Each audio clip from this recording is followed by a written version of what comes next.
sunshine since I don't know when. I'm stuck in Folsom Prison and time keeps dragging on.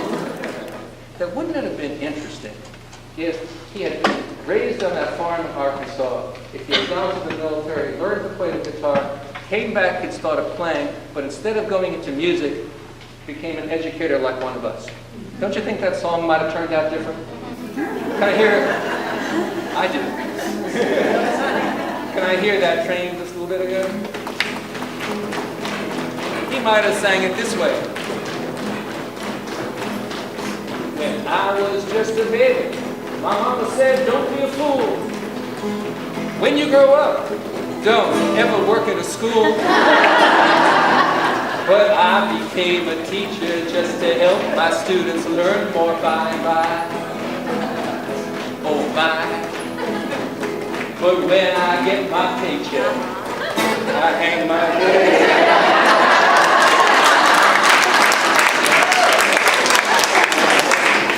One more verse. You see, one thing Johnny Cash stood for, actually when he was in his late 80s, he recorded a punk rock song. Because he believed that no matter what you did in your life, there was a mission. And your mission was to do this, to break down barriers. And isn't that our mission too in education? Aren't we supposed to be breaking down barriers? That we shouldn't let barriers keep kids from becoming what they can be because of artificial barriers. And I've known some people who have done great work in this regard. For example, I knew a third grade teacher named Elaine Bruno.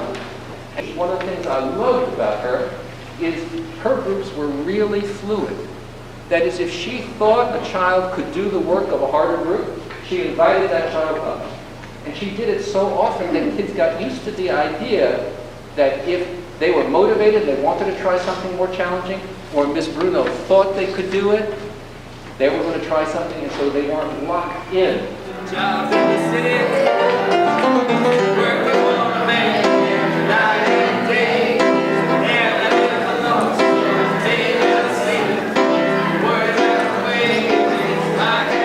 Tina, because she kept on going, and she overcame all these obstacles over again, because the lesson we can take from Tina Turner is this: the importance of perseverance. And there's nothing more important when you're teaching kids than perseverance. All the educational research says so. Ellen Barger was a math teacher. And Ellen, when I went to observe her, she did something so astounding.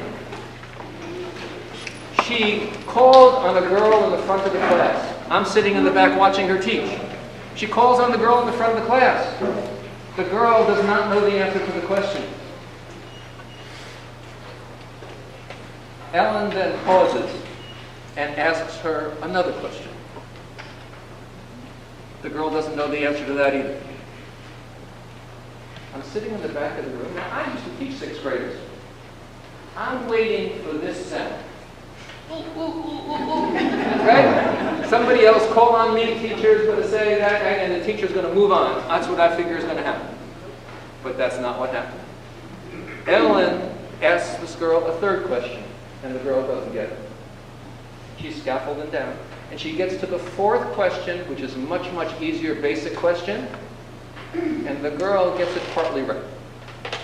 And Ellen builds on that and then asks her a slightly more difficult question and and she gets her almost all the way to the answer. Not completely, but the girl has answered at least 3 questions correctly, and then Ellen moves on.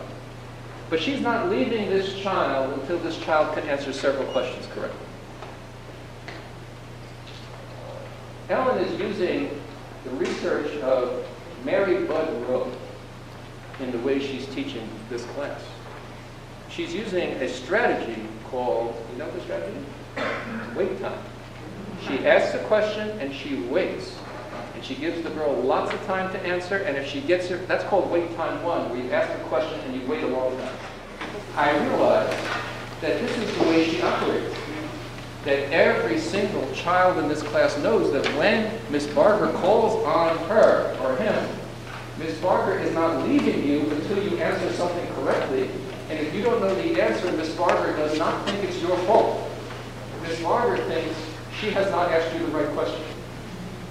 because that's what great teachers do. You know, Doris Kearns Goodwin wrote a book called Team of Rivals about how Abraham Lincoln created a great team in his cabinet. And in it, she quotes Abraham Lincoln during his first anti-slavery speech. He said, "In order to win a man to your cause, you must first reach his heart, the great high road to his reason.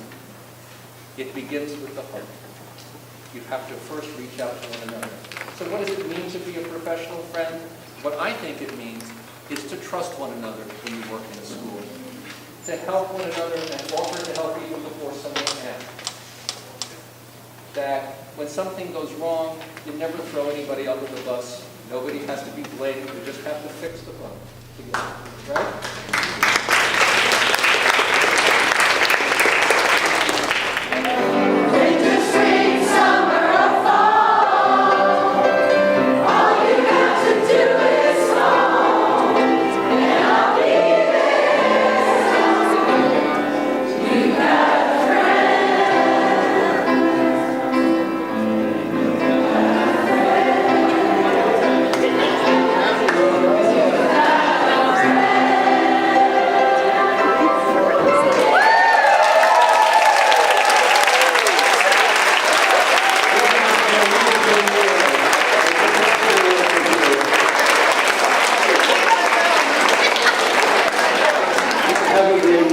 Have a great day.